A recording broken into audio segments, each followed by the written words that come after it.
Bonjour à tous et bienvenue sur boursicoté.com pour cette nouvelle analyse technique Forex et matières premières avec une paire de devises euro-dollar qui valide la dynamique haussière que je vous décris depuis quelques temps. On avait capté ici cette évolution donc entre bande de Bollinger supérieure et moyenne mobile 20 exponentielle avec cette accélération ici qui avait permis une cassure de la zone des 1.2177. Nous avions un objectif ici sur 1.2230.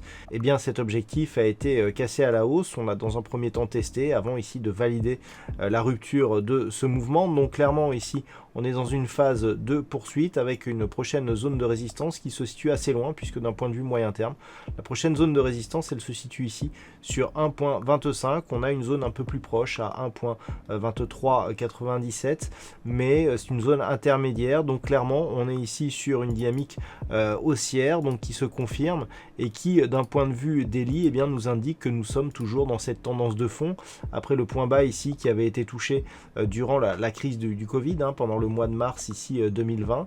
On avait donc ensuite inscrit une première dynamique haussière ici, phase de temporisation et donc on valide une poursuite de ce mouvement moyen terme. Sur la paire de devises livre sterling contre dollar américain, nous avions ici un double test sur cette zone des 1.35, zone qui avait été testée d'ailleurs d'une manière assez agressive avec un nouveau point significatif sur le deuxième test. On attendait donc une cassure de cette résistance.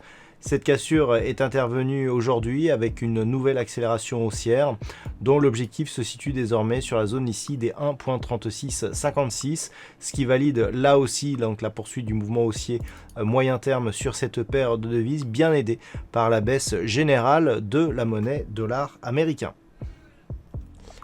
Et puis sur l'or, je me suis permis de matérialiser deux résistances supplémentaires qui correspondent à des niveaux intermédiaires que l'on a touchés aujourd'hui.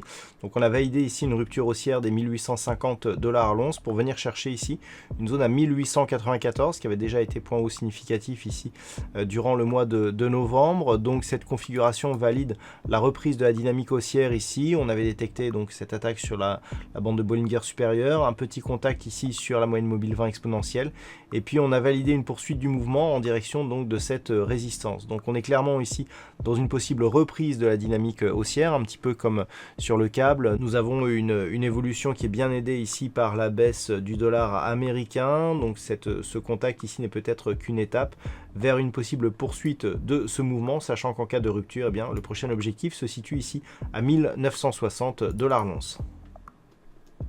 Et puis enfin le WTI qui continue ici à monter tout doucement, alors qui est plus dû à une baisse du dollar que vraiment à une hausse intrinsèque du brut léger américain.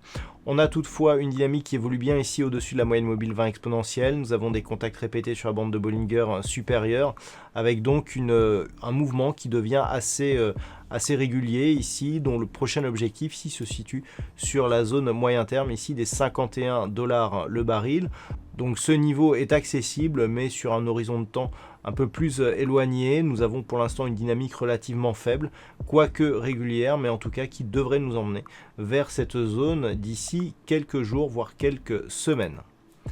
Voilà donc ce que l'on peut dire sur cette analyse technique Forex et matières premières. Passez une bonne soirée et on se retrouve dès demain pour d'autres analyses techniques, toujours sur le site boursicoté.com.